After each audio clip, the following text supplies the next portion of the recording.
사람들이 사용하는 말 중에 하나가 법대로 합시다입니다. 어떤 일을 막 처리하기에 막 머리 아프고 골치 아프면은 우리 흔히 하는 말이죠. 법대로 합시다, 우리. 예? 법으로 합시다.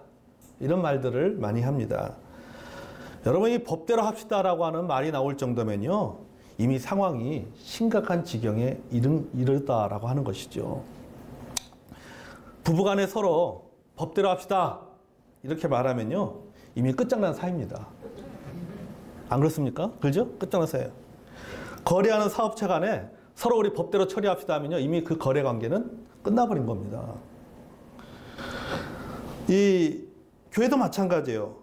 교회에서 흔히 우리 법대로 합시다, 우리 정관대로 처리합시다 이렇게 말할 정도면요, 그 교회는요 이미 끝장난 교회입니다. 이미 갈라지기 일보 직전까지 가 있다라고 하는 것이죠. 그렇기 때문에 이런 말이 나오는 것입니다. 왜냐하면 이 법이라고 하는 것은 뭡니까? 법은요, 처음의 방법이 아니에요. 법은 최선의 방법이 아닙니다. 법은 마지막 방법입니다. 최후의 방법이 법이라고 하는 것입니다. 그래서 해도 더 이상 되지 않을 때, 그때 마지막의 수단으로 사용하는 것이 법이지, 처음부터 법대로 합시다, 우리 법이 정한 대로 그렇게 합시다라고 말한다는 것은, 그것은 굉장히 성숙하지 못한 모습이다라고 말할 수가 있습니다. 또 우리가 이 법대로 한다고 해서요, 그 판결의 결과에 대해서 사람들은요 쉽게 수용하지 않습니다. 법의 판단을 받았다 할지라도 쉽게 그것을 받아들이는 사람들 별로 없습니다. 여전히 자기 자신은 억울하다고 생각하고 문제가 있다라고 생각을 하기 때문인 것입니다. 뿐만 아니라 보복의 심리가 작용하기 때문에, 그래서 법까지 가면은 안 된다라고 하는 것이죠.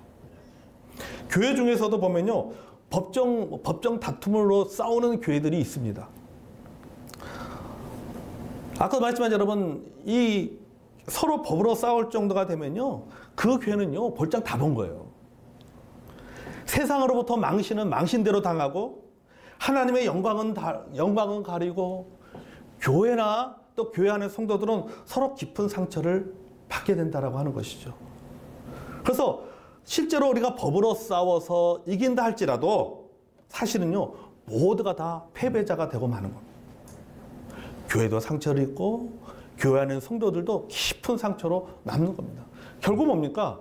승자가 없이 패자만 남는 것이 바로 법대로 하는 것입니다. 그래서 우리가 성도들 안에도 마찬가지예요. 그러니까 우리가 함부로 법으로 합시다, 이 말 우리가 함부로 해서 안 된다라고 하는 거죠. 얼마나 성숙되지 못했으면은 그걸 믿음으로 처리하려고 하지 않고 법으로 처리하려고 하느냐.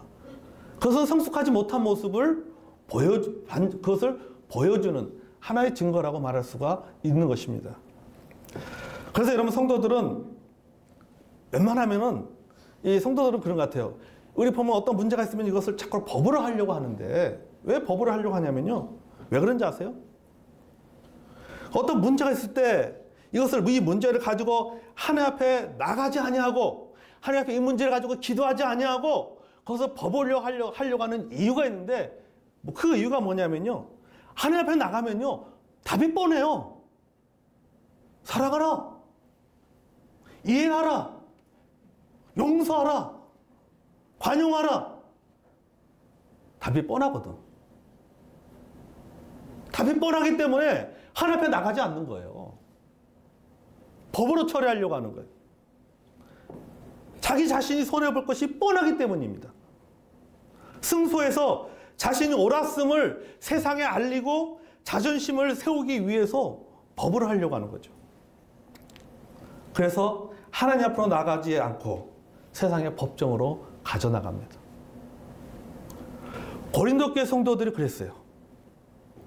이런 고린도 교회 성도들의 태도에서 바울이 강하게 권면하고 있는 것이 오늘 본문의 내용입니다.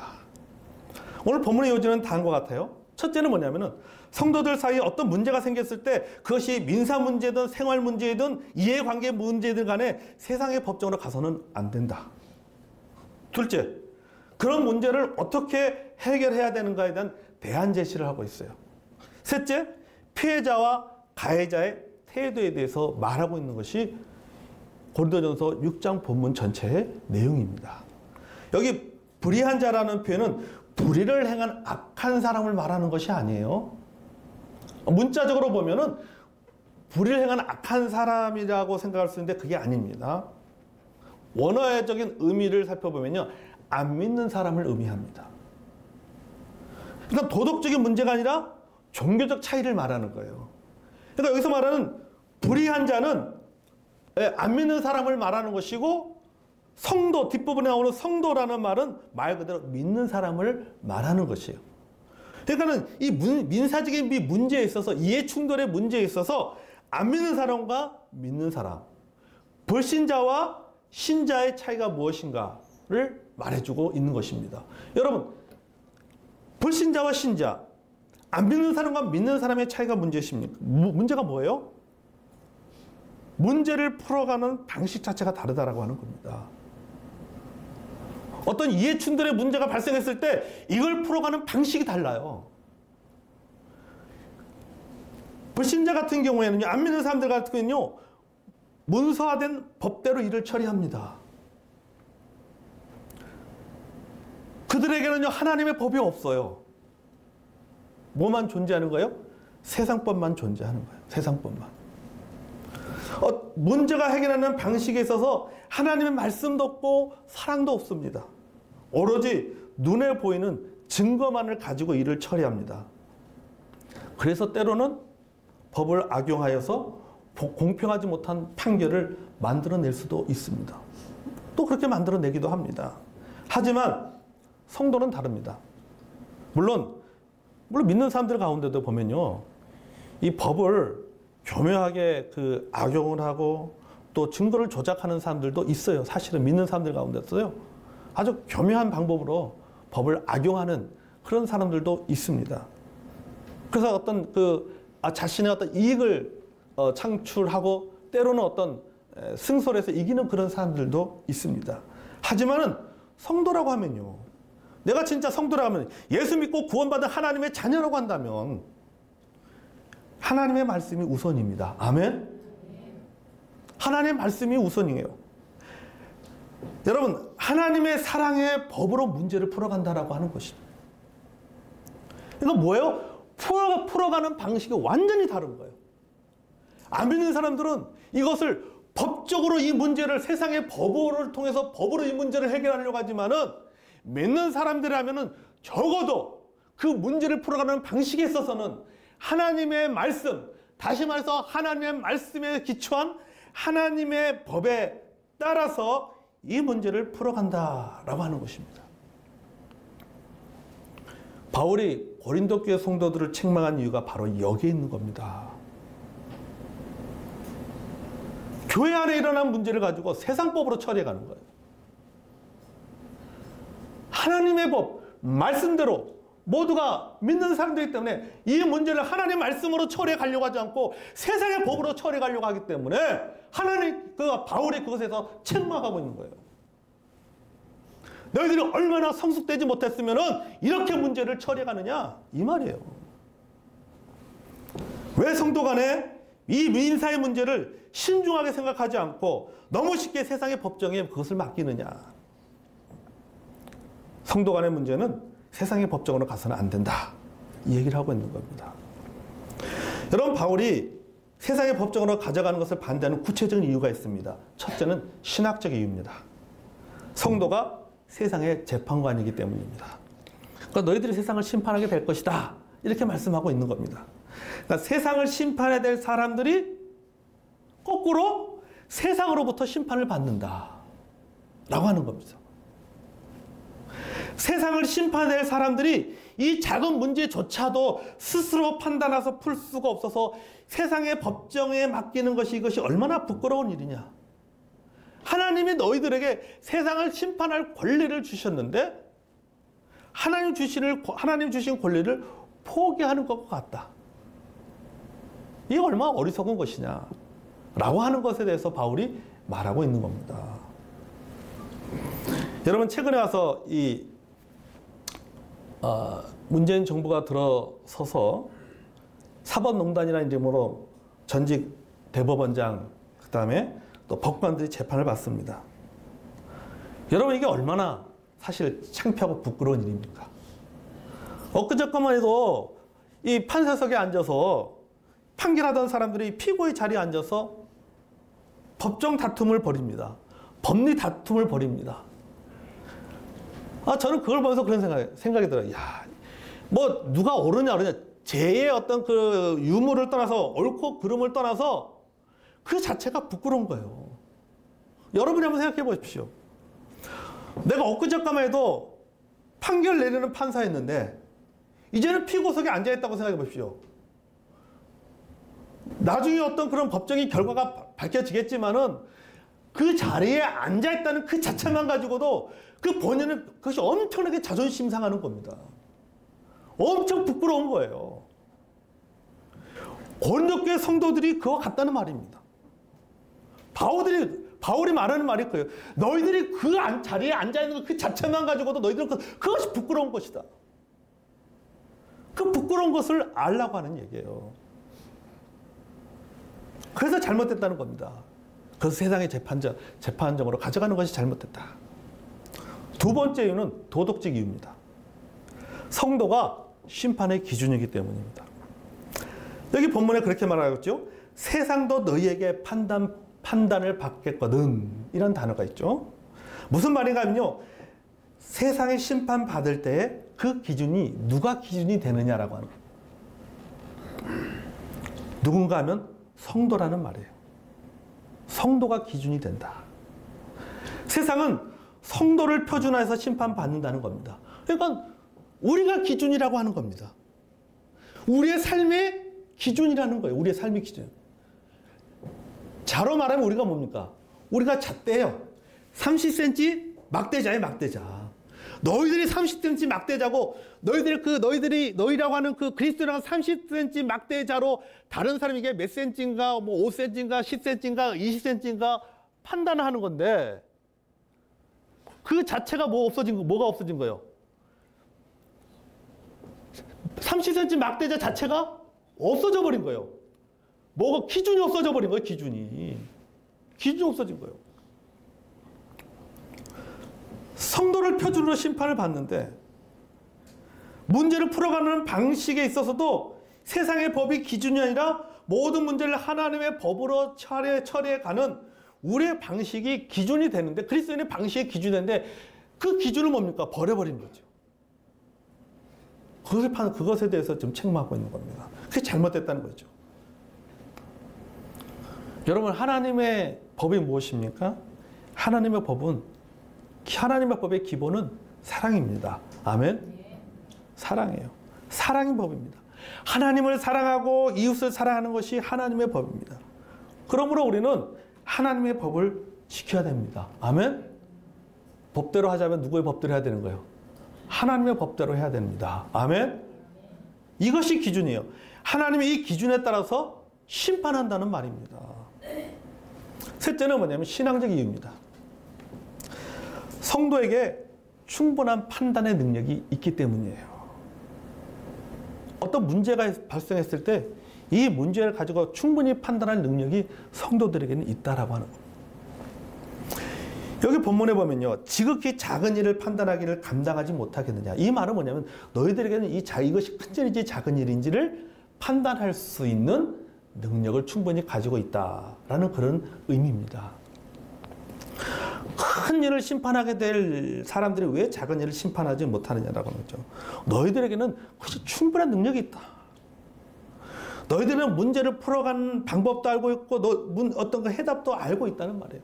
이 문제를 어떻게 풀어가야 되는지에 대해서 너희들은 이미 너무나도 잘 알고 있다라고 하는 것이죠. 그렇잖아요, 여러분. 여러분, 성도 간에 이해 충돌이 생겼을 때 어떻게 해결하는 것이 옳습니까?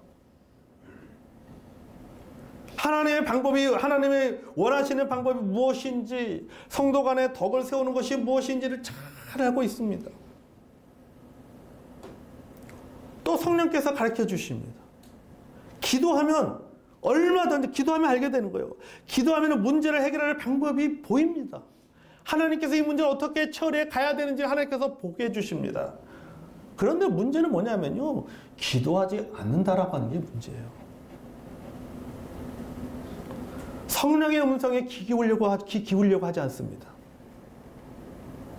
왜 그런가? 내가 손해보는 경우가 생길 수 있기 때문이죠. 안 그렇습니까? 기도하면 내가 손해봐야 돼. 기도 안 하는 거예요. 이 문제에 대해서.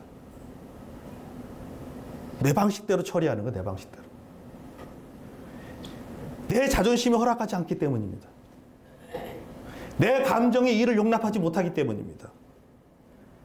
물론 우리가 이런 일을 당하면 감정적으로 힘들어질 수 있습니다. 속이 상하죠. 그렇다고 해서 우리가 이런 문제를요, 세상의 방식으로 문제를 풀어가서는 안 됩니다. 아멘? 여러분, 우리는 뭡니까? 우리의 삶의 기준은 뭐예요? 우리는 하나님의 말씀이잖아요. 그럼 하나님 말씀대로 풀어가야지. 어떤 거는 하나님 말씀대로 적용하고 어떤 거는 살짝 말씀 치워버리고 내 방식대로 처리해가면 이게 아니죠.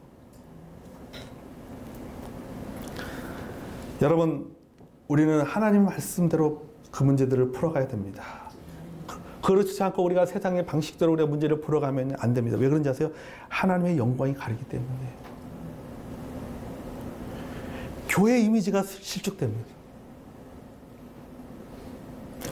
성도 간에 서로 다른 생각을 서로 갈등이 일어납니다. 서로 어떤 문제에 대해서 서로 다른 생각 갖고 있는 사람들이 갈등을 일으켜요. 자, 갈등이라면 이 갈등으로만 끝나는 것이 아닙니다. 이게 희한하게요. 이게 찬성파와 반대파로 모여요. 이게 둘 간의 문제가 두 사람 간의 문제로 끝나면은 어떻든 간에 두 사람의 갈등으로만 끝나면 이게 또 이게 다행인데 이게 아니라 이게 소위 말해서 두 파로 나누어집니다. 두 파로. 찬성파와 반대파로 나눠지는 거예요. 그것도 거기서 끝나냐? 이게 더 한 단계 확산되지면 어떨까? 결국은 그것이 교회 공동체 전체에 분열을 일으키는 문제로 발전하게 되기 때문이라는 사실입니다. 아멘. 자, 여러분, 이런 일이 생기면요, 이것을 아주 즐거운 마음으로 즐겁게 보는 사람들이 있습니다. 교회 문제가 일어나면요, 교회 안에 성도 간에 어떤 문제가 일어나면 이걸 아주 즐겁게 보는 사람들이 있어요. 바로 믿지 않는 사람들하고요, 여러분, 사탄입니다. 그들은요, 이 일을 기사화합니다. 크게 만들어버리는 거죠. 언론을 통해서 크게 만들어버리고 작은 일도 부풀려서 크게 외칩니다. 그렇기 때문에 여러분, 우리가 신중하게 생각해야 된다는 거죠. 그 사람들에게 중요한 것은요, 옳고 그름이 아니에요. 시시비비에는 관심이 없어요. 뭡니까? 그 자체를 보고 즐기는 겁니다. 어떻게 하면서? 비판하면서. 교회 다녀도 다 저래. 교회 다녀도 다 저렇다니까. 즐기고 그래가지고 비판합니다. 누가 옳고 그름에는 관심이 없어요. 여러분, 우리 한국교회 여러 가지 좀 어려움을 겪고 있는 어떤 문제가 돼서 어떤 세상의 언론에 노출돼가지고 이런저런 기사들이 되고 있는 교회들이 있습니다. 또 그런 어떤 믿는 사람들도 있어요. 그럼 우리 보면서, 야, 누가 옳으냐, 그러냐, 별로 관심이 없습니다. 별로 관심이 없고, 그 자체를 가지고 그게 즐거운 거예요. 그 싸우는 거 보는 게 즐거운 거예요. 여러분, 세상에서 제일 즐거운 게 뭡니까? 즐거운 구경 중 하나가 싸움 구경 아니에요? 그럼 보는 겁니다. 즐기는 겁니다. 그러면서 비판하면서 즐기는 거죠. 그렇기 때문에 뭡니까? 우리 믿는 사람들은 이런 문제에서 굉장히 신중하게 생각을 해야 된다는 사실입니다. 아멘. 4절을 보겠습니다. 그런즉 너희가 세상 사건이 있을 때 교회에서 경히 여김을 받는 자들을 세우느냐. 자, 이 말씀이 뭐냐? 자, 그러면 이 문제를 우리가 어떻게 처리해 가는 것이 옳으냐? 어떤 부분들을 조심해야 되느냐? 여기 교회에서 경히 여김을 받는 자라는 문장이 있죠. 여기 교회에서 경히 여김을 받는 자라는 것은요, 믿음이 어린 자를 말하는 겁니다. 믿음이 성숙하지 못한 사람. 이 말은 그 사람의 법적인 지식이 있고 법적인 능력이 있고 그 사람이 판사고 변호사고 검사고 사회에서 법을 배운 자를 할지라도 믿음이 어린 사람들에게 이런 문제 해결책을 맡겨서는 안 된다는 뜻이에요. 왜냐? 왜 그럴 것 같아요? 그들은 이것을 하나님의 법으로 처리하지 않습니다. 자기가 알고 있는 세상의 법으로 이 문제를 처리해 갑니다. 그렇기 때문에 본문이 말하고 있는 거예요. 교회에서 경히 여김 받는 자를 이 문제를 판결하는 자로 세워서는 안 된다. 이렇게 말하고 있는 거예요. 그럼 어떤 사람을 세워야 되는 거예요? 믿음이 성숙되어진 사람이 이 문제를 해결해 가야 된다. 믿음이 성숙한 모든 사람들 믿음으로 존경받는 사람이 이 일에 있어서 중재자가 돼야 된다. 이걸 말하고 있는 것입니다. 여러분, 이 성도 간의 문제는요, 법의 문제가 아닙니다. 신앙의 문제. 그러므로 여러분 이것을 법으로 해결하려고 하지 말고 우리가 신앙으로, 말씀으로 하나님과 또 상대와 하나님과 그 사람과 그리고 서로 기도하면서 협의하면서 풀어가야 될 줄로 믿습니다. 아멘. 법대로 하자고요? 법대로 하면 됩니다. 법대로 하자고 하면은 법대로 하면 됩니다. 여러분, 우리의 법은 무엇입니까? 하나님의 법이 우리의 법입니다. 아멘. 하나님의 법의 기초는 뭡니까? 그것은 바로 사랑이에요. 그 사랑의 정신으로 접근하면은 해결되지 않을 그런 이해 충돌의 문제, 민사 문제는 없다라고 하는 것이죠. 그 하나님의 사랑의 기초, 그 사랑의 기초가 구체적으로 나와 상대와의 관계 속에서는 그것이 무엇입니까? 그것은 바로 형제 사랑이 되는 겁니다. 형제를 사랑하는 그 마음을 가지고 우리가 이런 문제들을 접근해서 풀어간다라고 하면은요, 이 문제는 오히려 비 온 뒤에 여러분 땅이 굳는 것처럼 더 하나님께 영광이 되어지고 성숙으로 나아가는 그런 발판이 될 줄로 믿습니다. 우리 에베소 4장 31절, 32절 말씀 읽겠습니다. 에베소서 4장 31절과 32절.